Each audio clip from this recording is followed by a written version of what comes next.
소설 중에 20년 후라는 글이 있습니다.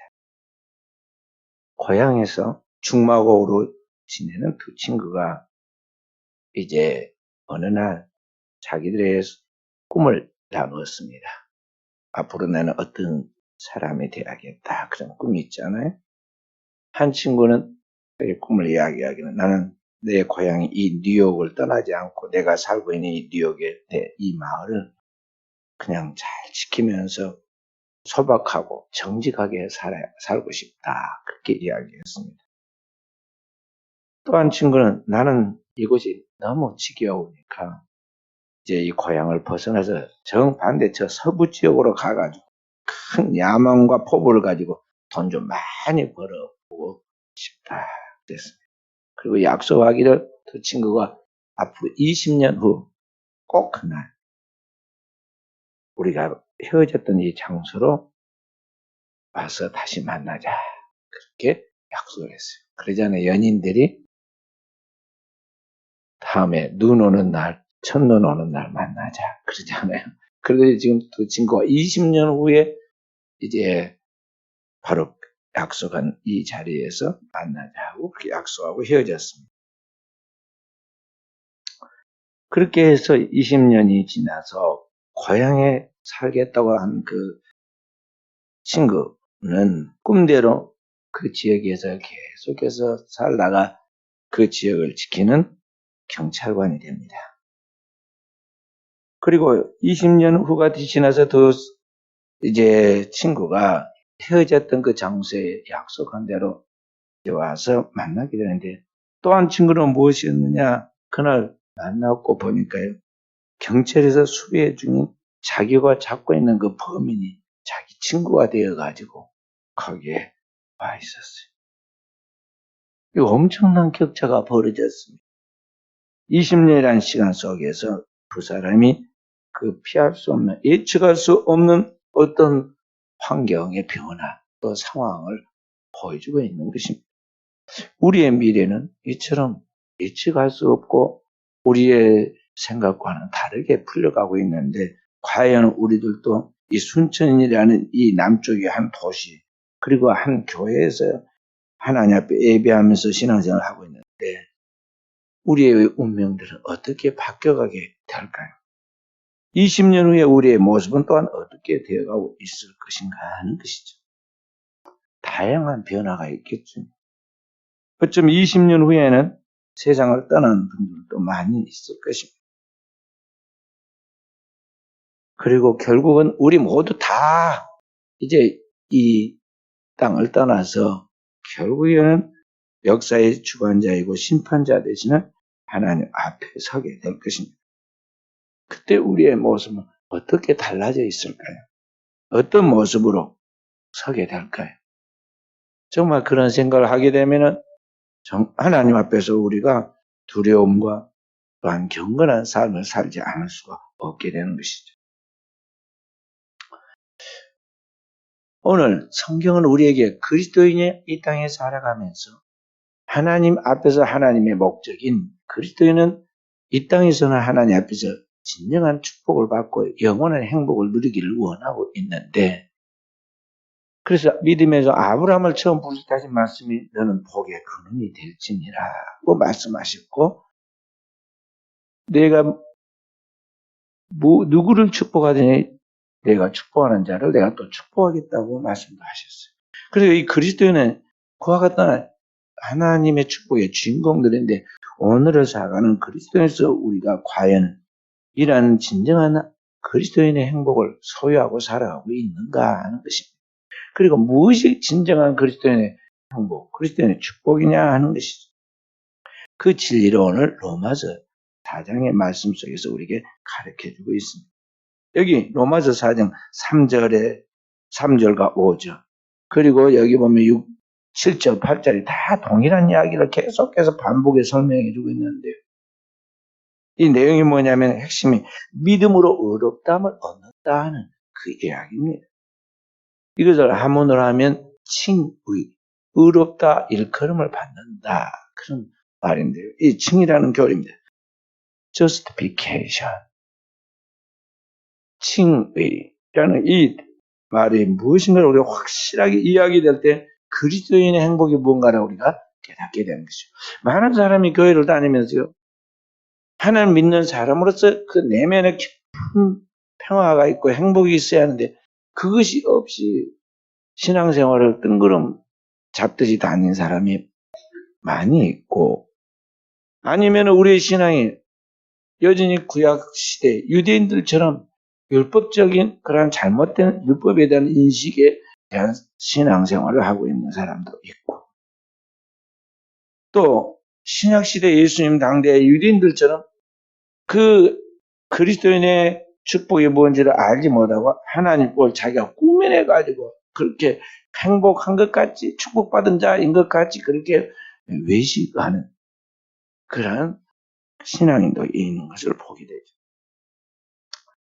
그런데 오늘 성경 우리에게 그리스도의 행복이 무언가에 대해 분명하게 좀 여기에 이야기를 해주고 있습니다.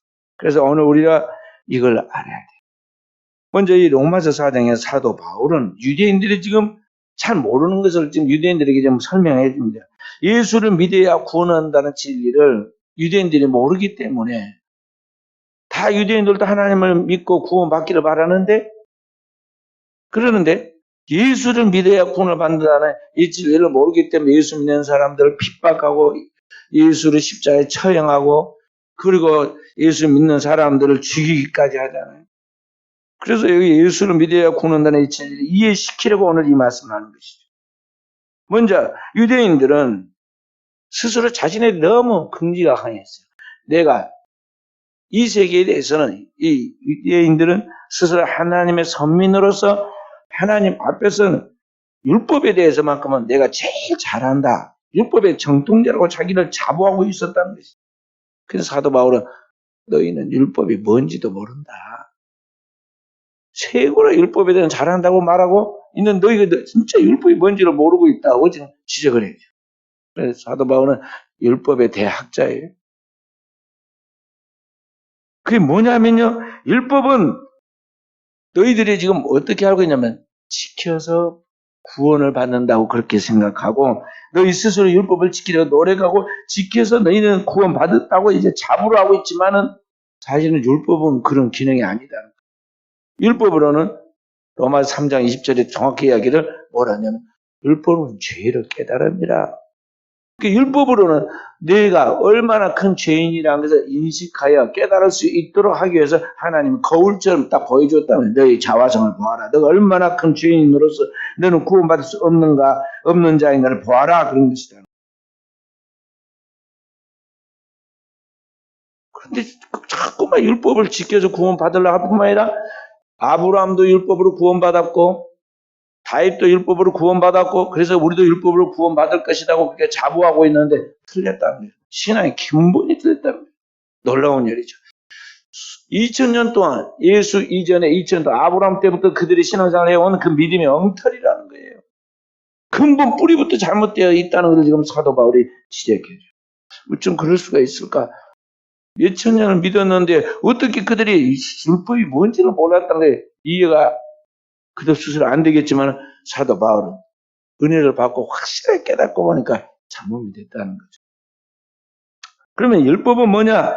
율법을 지켜서 의롭다함으로 구원받았다고 자기들은 생각하고 있지만은 성경을 자세히 보라는 것이죠. 그러면서 누구 이야기를 하느냐면 이스라엘 백성들의 믿음의 조상으로 그들이 아버지로 부르고 있는 아브라함의 구원의 이야기. 또 이스라엘 백성들이 가장 존경하고 위대하게 생각하고 있는 성군이라 부르는 다윗의 이야기를 통해서 지금 그들이 율법을 지킴으로 구원을 얻은 것인가? 아니면 믿음으로 구원을 받은 것인가? 이것을 지금 설명해 주고 있습니다. 그러면서 오늘 이 두 사람을 이야기하면서 그들의 조상들이 다 율법을 지켰기 때문에 구원을 받은 게 아니고 그렇게 생각하고 있는 유대인들에게 절대 그렇게 된 게 아니다는 거죠. 이스라엘 백성들은 아브라함 때부터 그 위에 모든 사람들이 구원받은 사람들 다 믿음으로 구원을 얻었다면서 알아야 한다고 이야기했죠. 그래서 여기 3절에 보면 뭐라고 말하고 있어요? 읽어봅니다. 성경 무엇을 말하면 아브라함이 하나님을 믿음에 그것이 그에게 의로 여기신 바 되었느니라.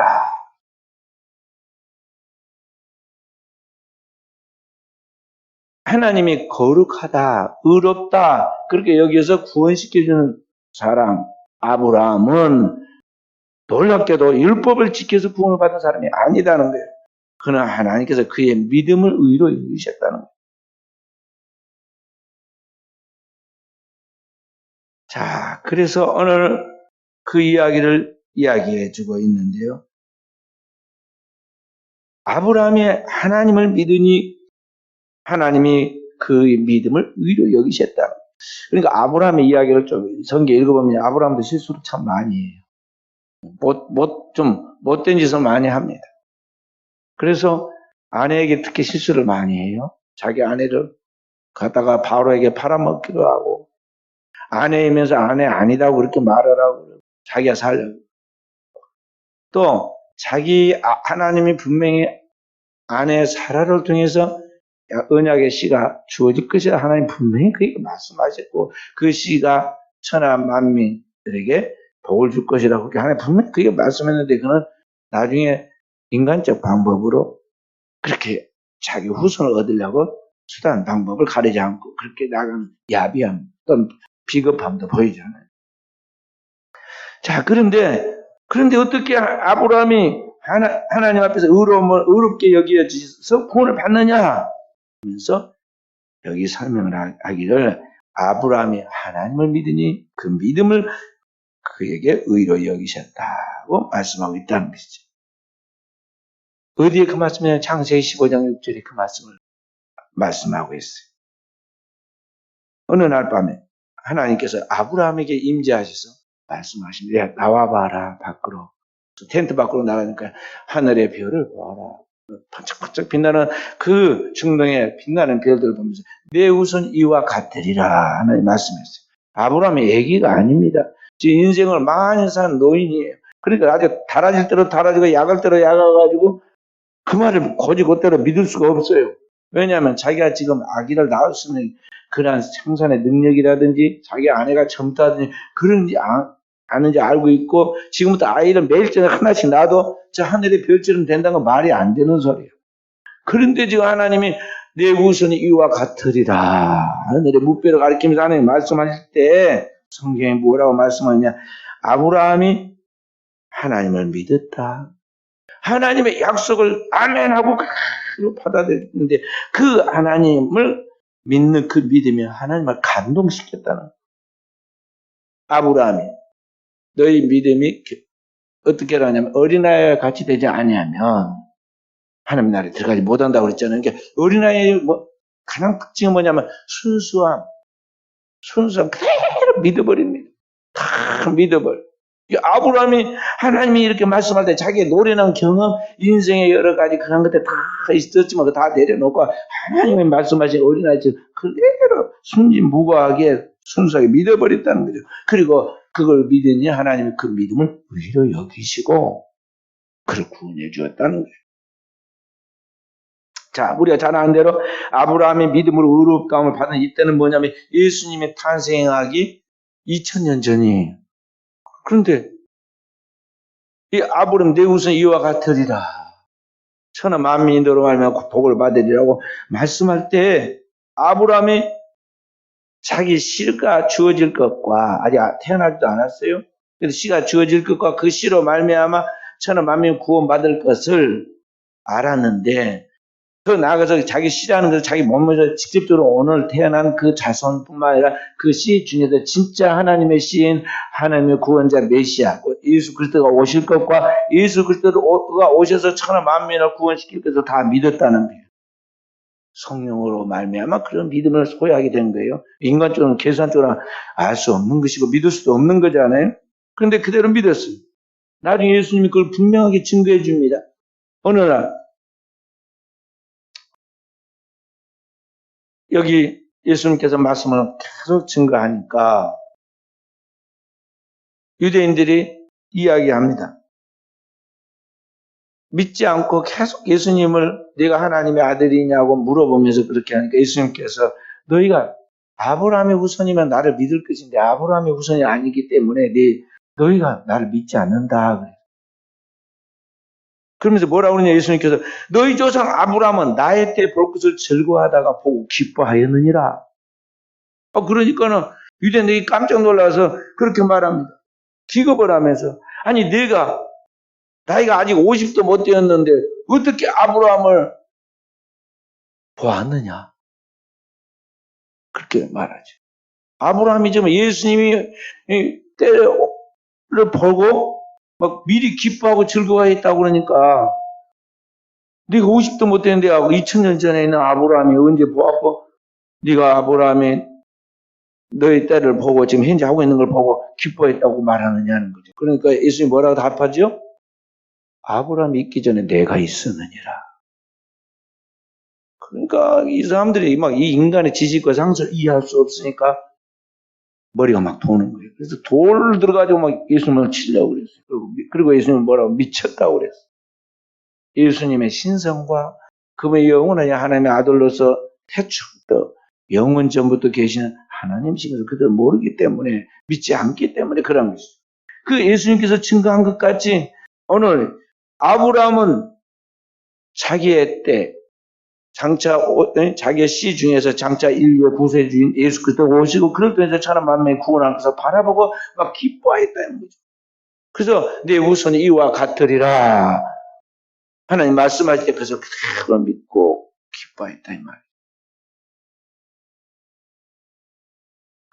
오늘 우리가 신앙생활에 갈 때 이 믿음이 성령으로 말미암아 주어져야 하고 이 믿음을 소유할 때 우리는 이 환경, 세상, 역사를 초월해서 영혼의 뜨거운 기쁨, 감격이 흘러나오게 되고 이 세상 이길 능력과 은사가 따르게 되는 것입니다. 오늘 현대인들의 믿음은 어떠느냐? 아브라함보다 믿기 쉬운 시대에 살고 있습니다. 왜 그런가요? 아브라함은 아직 경험적으로 예수 그리스도를 만나거나 예수 그리스도의 십자가를 체험하거나 그의 복음을 안 적이 없어요. 아브라함은 성경에 기록되기 이전의 사람이에요. 율법이 있기 전의 사람이에요. 그런데도 그 모함 가운데서도 하나님이 그에게 들려오는 세미한 그 말씀을 믿고 천적으로 믿고 따랐는데 오늘 우리는 그 하나님의 기록된 말씀이 있고 율법이 있고 그리고 성경이 있고 그리고 그 교회가 있고 교회를 통해서 오늘 하나님의 구속에 놀라운 역사들이 펼쳐서 우리가 알려고 사모하기만 하면 얼마든지 그 말씀을 우리의 것으로 만들 수 있는 이런 시대에 살고 있는데 더 잘 믿어야 하는데 오늘 우리는 보면서도 보지 못하고 믿는 자들보다 더 안 믿고 있다 이 말이에요. 그리고 오늘 우리는 신앙생활을 하면서 그 믿음으로 의롭다함을 받고 그 믿음으로 하나님이 우리를 축복해 주시는데 그 믿음을 따라 살지 아니하고 우리는 아직도 세상 사람들과 똑같이 자기의 선한 행위, 내가 옳다고 하는 것에 대하여 자기 의를 너무 내세우고 다투고 싸웁니다. 그리고 그것 때문에 자존심이 상하게 돼요. 조그만 것도 풀지 않아가지고 계속 끌고 나가. 그래서 좋은 게 뭐가 있어요? 자기의 인격과 영혼만 상처를 입어요.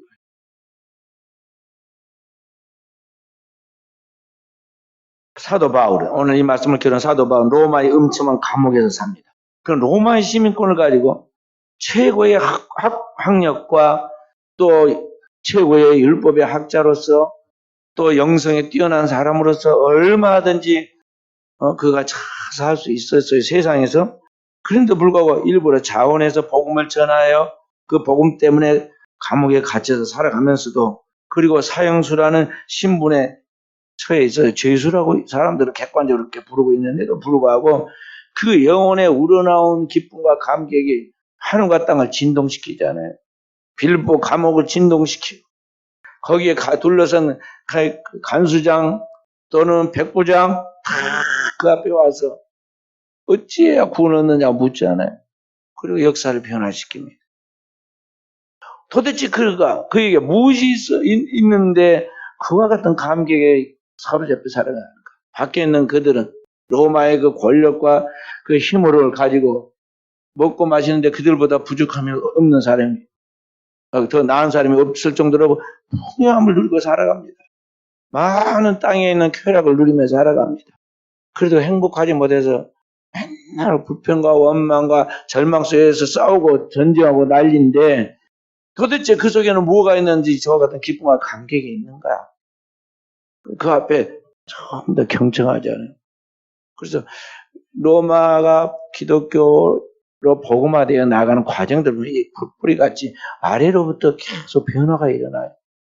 보이지 않는 부분에서부터 영혼에서부터 그리고 낮은 자들의 자리에서 거기서 변화가 일어나가지고 나중에 결국에는 정치를 하고 나라를 통치하려면은 기독교를 공인하지 않으면 안 되겠다는 판단이 있어서 콘스탄티누스 대제가 기독교를 국교를 공인했어요.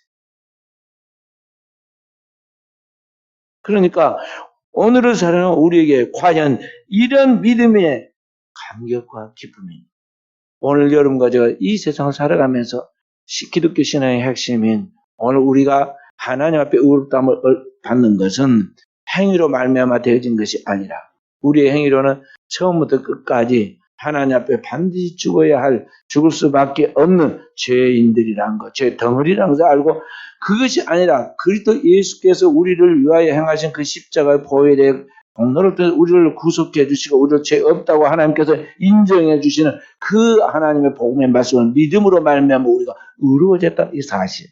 그것을 칭의라고 하는데 이 칭의를 통해서 오늘 우리에게는 하나님이 너는 죄가 없다. 하나님의 자녀다. 너에게는 영원 하나님의 나라의 기업과 영광이 있다고 약속하신 그 말씀을 이루어진 걸 알고 우리는 그 약속 굳게 붙들고 그 믿음으로 기뻐하고 우리가 감격하며 나아가도록 해야 한다는 것입니다. 그 다음에 사도 바울이 두 번째로 여기 이야기한 사람이 누구냐 하면은 다윗의 이야기입니다. 다윗의 이야기를 6절에서 8절까지 이야기하면서 여기 뭐라고 이야기하고 있습니까? 일한 것이 없이 하나님께 의로 여기심을 받는 사람의 복이다. 다윗이 말하는 바 불법이 사함을 받고 죄가 가려지는 사람은 복이 있고 주께서 그 죄를 인정하시 아니할 사람 복이 있도다 하고 시편 32편의 말씀 인용을 했어요. 우리 잘 아는데 다윗이 왜 오늘 자신에 대하여 지금 고백적인 이야기를 하면서 믿음으로 구원받은 자의 행복을 노래하고 있느냐? 그가 이스라엘의 성군으로 위대한 왕이긴 했지만 허물이 없는 사람이 아니었어요. 그도 허물이 있었습니다. 그런데 그 의롭지 못한 죄인인 자신이 어떻게 하나님의 의인으로 인정을 받았는가를 시편 32편에 그가 고백을 하잖아요. 시편 30편 7절에 보면 그 허물의 사하심을 받고 그 죄의 가리우심을 받는 자는 복이 있다다 하고 자기 이야기를 지금 하고 있어요. 자기가 허물이 있고 죄가 있는데 무조건 하나님 앞에 용서함을 받아서 지금 그렇게 의롭다함을 받았다는 거죠. 여기에 행복이 있다는 것이죠.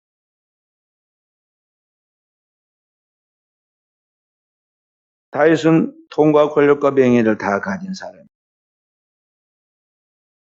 그런데 어느 순간 어둠이 틈을 탔는데 그가 그 모든 주어진 것으로도 행복을 삼고 만족하지 못하고 더 큰 땅 위에서의 행복을 추구해 나가려고 하다가 죄를 범하죠.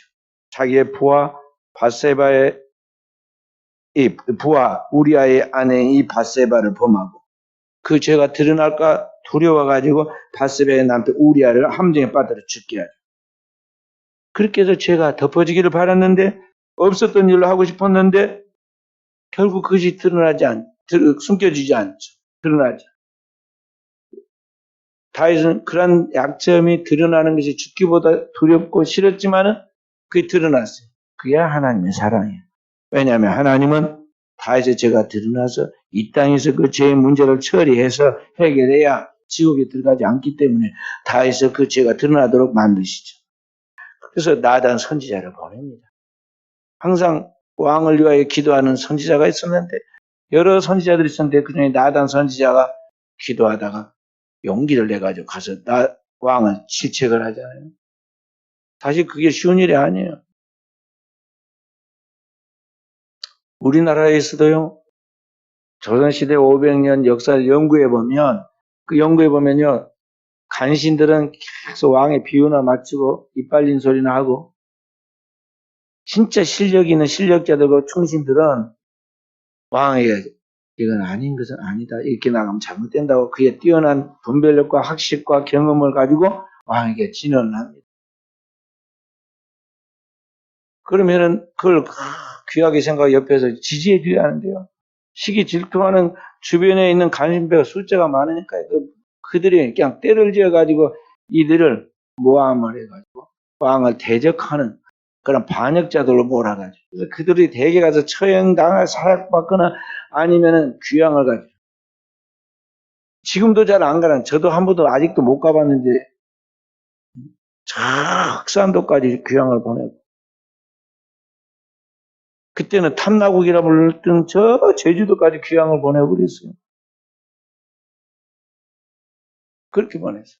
그러니까 그 위대한 그 실력자들은 다 그렇게 우리나라에 있고 되게 보면은 이 정치에 대해서 그쪽의 세계에 대해서 아주 그런 방향에만 머리가 발달해 있는 사람들이 이제 왕 주변에 있어요. 자, 그러니까 옛날 우리나라도 그랬는데 지금으로부터 3000년 전 고대 왕 앞에 가서 당신이 죽을 죄인이요.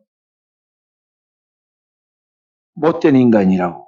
예를 들어 그렇게 했다고 합시다. 어찌 됐겠어요? 바로 그 자리에서 사형이야. 그런데 그걸 각오라고 갔다니까요. 나단 선지자가. 하나님의 말씀을 대언해야 하니까. 자기의 이야기라는 것이 아니라 하나님 말씀을 대언해야 하니까 죽으면 죽으리라고 가서 왕에게 말했는데 그 선지자의 그 왕이 나단 선지자가 와서 딱 그를 질책했을 때 다윗이 영적인 감각이 있는 사람이라 즉시 그 앞에 무릎을 꿇고 내가 여호와께 범죄하였나이다. 바로 해결을 합니다. 그가 이 나단 선지자가 와서 죄를 드러내기 전에 다윗이 일찍이 하나님 앞에서 범죄가 깊은 고뇌에 빠졌어요. 뼈가 쑤시고 살까지 타 들어가는 고뇌를 안고 잠을 밤마다 자지 못하고 괴로워합니다. 그렇게 하는데 아무리 해도 해결이 안 됩니다. 그런데 나단 선지자가 와서 그의 죄를 질책하고 그가 회개하기 시작하죠. 그리고 그가 진정한 회개를 했을 때 하나님이 그의 죄를 용서해 주심으로 그가 평안함을 얻게 됐죠. 그래서 이 다윗의 위대한 점은 뭐냐면요. 용장이고 왕이고 시인이고 용모가 빼어난 사람이었지만 그 위대한 점이 아니고 다윗의 위대한 점은 뭐냐면은 그 안에 자신의 약점, 그 죄의 문제에 대하여 질책을 받았을 때 그걸 빨리 깨닫고 회개하였다는 게 다윗의 가장 위대한 점이 있는 거예요. 자신의 연약한 것 죄성을 인정하고 스스로 절망하고 고백하고 그렇게 고통하는 가운데 다윗이 하나님 앞에 철저하게 회개합니다. 간절히 회개할 때 하나님께서 그가 죄가 있음에도 불구하고 죄 없다고 하나님이 그를 용서해 주심으로 간과해 주심으로 넘어갔다는 것이죠. 덮고 넘어갔다는 거예요. 그렇게 해주심으로 자신의 죄가 사해졌다는 평안이 왔어요. 그래서 다윗이 그걸 시로 썼다는 10편 30편에 불법이 분명히 있는데도 불법의 가르으심을 받고 그 죄가 있음에도 죄가 용서를 받고 뭔가 일을 해야 일의 대가로 뭔가를 받아야 하는데 일한 것도 없이 하나님 앞에 선한 것도 없고 선한 일도 안 했는데도 불구하고 다 그래서 이제 용서해 주시고 하나님께서 그렇게 인정해 주고 해준 그것이 얼마나 큰 축복이냐 하고 다윗이 노래한 것처럼 오늘 하나님께서 이 다윗에게 너는 행동으로 선한 일을 해서 구원받을 수 있는 것은 아니었지만은 너가 철저하게 회개하고 깨달았으므로 내가 이제 그리스도 예수의 그 보혈의 피, 어린 양의 피로 네 죄를 사하고 의롭다고 인정해 주마 하고 하나님이 미리 그에게 하나님 평안을 주신 거예요. 주께서 내 죄의 가려움을 주었다고. 그 주님이 누구냐면 바로 장차 오시는 예수 그리스도예요. 그래서 다윗의 혈통적으로 후손으로 왔지만은 실제로는 다윗의 주인이고 다윗을 이 땅에 보낸 주님이시죠. 그래서 다윗이 주께서 내가 주 앞에 그의 발등상에서 내가 주를 뵙는다고 시편 110편에 노래를 한 거예요. 주님을 미리 그렇게 보는 거예요. 성령 안에서. 그러니까 오늘 우리 그리스도인의 행복이란 이 땅 위에서의 현세적인 행복, 그것은 일시적이고 감각적이고 작은 행복이에요. 그런 행복이 아니라 그리스도의 행복은 영원한 행복인데 그 행복의 핵심이 뭐냐면 죄인으로서 반드시 너는 죄인으로 죽고 그의 영원한 심판을 멸망받아야 하는데 하나님께서 보내신 하나님의 그리스도 예수를 통해서 하나님이 오늘 어린 양의 피의 공로로 너의 죄는 다 사해졌고 너는 믿음으로 말미암아 의롭다 일컬음을 받아 하나님의 자녀가 되고 하나님 나라가 너에게 기업으로 영광으로 주어진다고 하는 그것이 오늘을 살아가는 그리스도인의 영원한 행복이다. 이 본질적인 그리스도인의 행복을 우리가 놓쳐서는 안 돼. 그런데 과연 오늘 우리는 이 행복이 내게 실제적으로 유효한가 하는 것이. 신약과 구약을 다 통틀어서 구원의 방법은 오직 하나, 믿음으로 의롭다함을 얻는 것인데 행위가 아니라 믿음으로 아브라함 이야기나 다윗의 이야기를 통해서도 보여준 것 같이 아브라함은 율법이 있기 전의 사람이에요. 그게 믿음으로 의롭다함을 받았죠. 다윗은 율법이 있고 난 다음의 사람인데 율법을 지키지 못하고 범죄하였음에도 불구하고 하나님의 그의 믿음을 의로 여기시고 그를 구원해 줬어요. 그러니까 구약과 신약에 통틀어가지고 믿음으로 의롭다함을 받아서 구원받는 이것이 오늘날 하나님의 복음인데 오늘 우리가 그 복음의 말씀을 믿고 믿음으로 살아가고 있느냐 하는데 현대인들은 오늘 우리의 모든 죄와 허물을 다 그리스도 예수에게 담당시켜서 어린 양이 그 죄를 짊어지고 처형돼서 죽을 때 그 피를 바르고 그 피를 뿌리고 우리가 구원을 받은 것 같이 하나님의 어린 양 되신 예수 그리스도에게 모든 책임이 전가되고 죄가 전가되고 오늘 우리가 그의 공로로 그 피의 공로로 거룩해지고 의로워져서 하나님의 자녀가 되었는데 그런 것을 통해서 예수 그리스도에게 이 복음이 얼마나 위대하다는 거예요. 그리스도 예수의 그 구원의 은혜가 얼마나 귀하다는 걸 알고 이것을 찬송하고 이것을 노래하고 이 감격 속에서 오늘을 살아가야 하는데 과연 현대 크리스찬들이 그 믿음의 감격을 가지고 오늘 살아가야 하는 거예요. 그것이 성령으로 우리를 사로잡고 가야지 우리의 신앙생활이 흔들림 없이 우리의 신앙생활이 어떤 가운데 유혹받지 않고 어떤 가운데도 무너지지 않고 두려워하지 않고 나갈 수 있는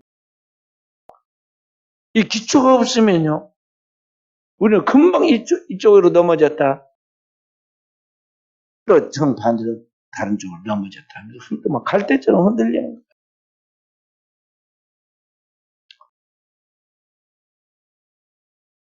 그래서 마지막 때는 하나님 앞에 갔을 때 그리스도인 중에 주님이 그러셨잖아요. 주여 주여 하는 자면 다 천국에 들어간 것이 아니고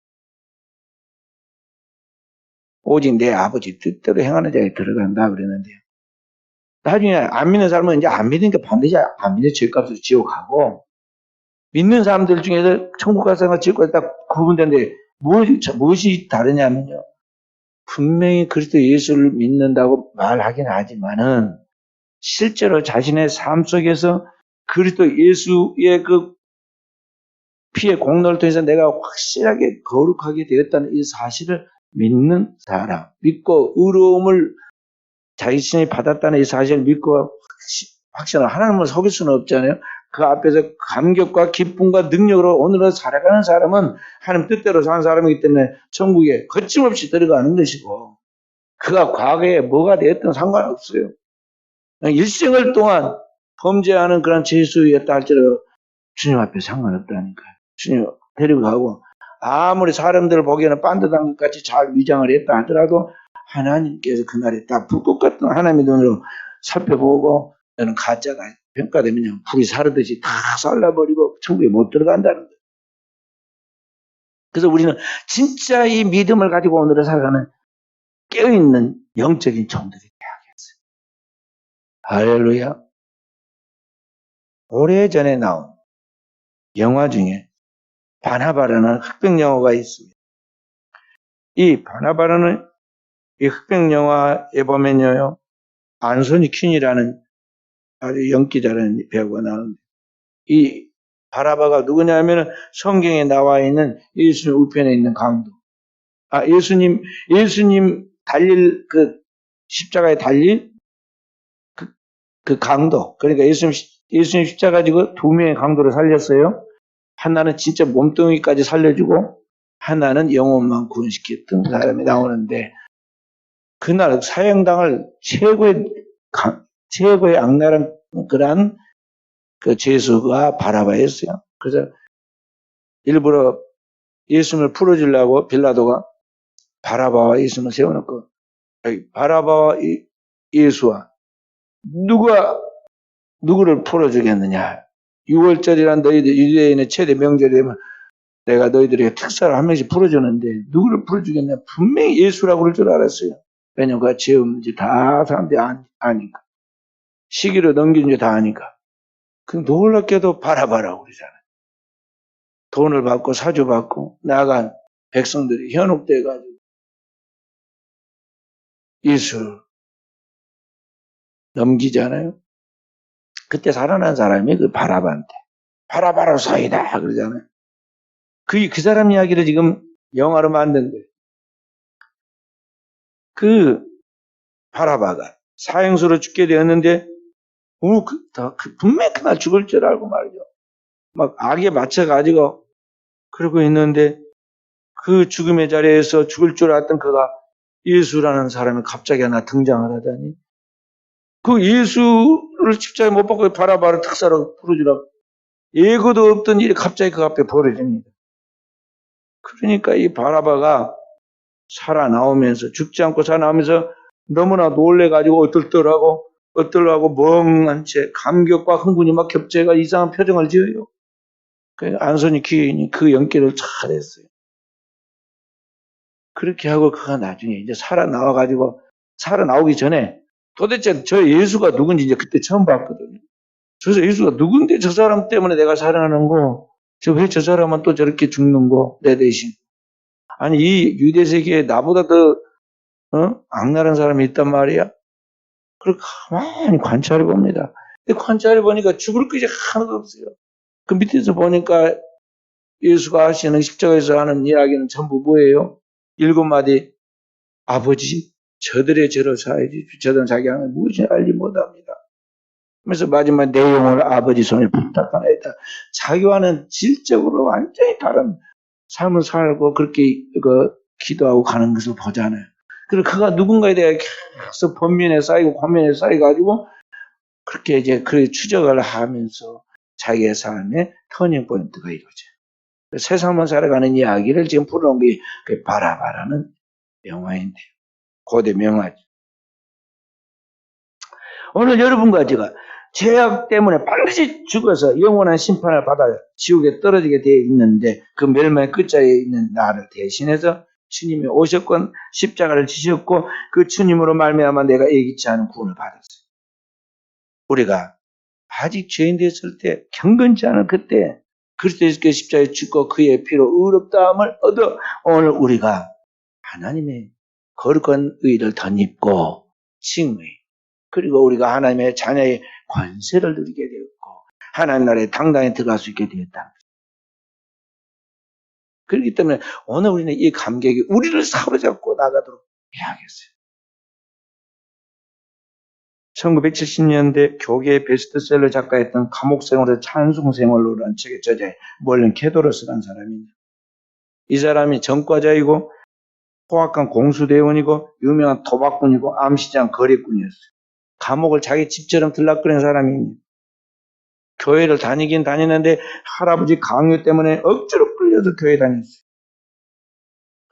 그러다가 나중에 시간이 지나면서 그 포악한 이상한 사람이 마음에 회심을 하기 시작합니다. 변화가 오기 시작했고 진정으로 복음을 통해서 예수를 믿기 시작하죠. 그래서 그가 은혜를 깨닫고 나니까 이 땅에 있는 죽기 살기로 별짓을 다 하면서 벌어들인 돈이 아무것도 아니다는 거예요. 자기 돈가방을 가지고 화장실로 가서 옛날에 수치식 화장실이잖아요. 그 돈을 한 움큼씩 집어다 버리면서 기쁨이 막 자기 영혼에서부터 출렁이기 시작해요. 해일처럼 일어나는 그 기쁨, 돈의 노예에서 해방되죠. 정욕의 노예된 삶에서 헤어나죠. 그러면서 제 용서함을 받은 자의 그 기쁨과 행복을 노래한 것이 그것이 글로 썼는데 그것이 감옥 생활에서 찬송 생활로, 감옥에서 찬송 생활로 그런 책이에요.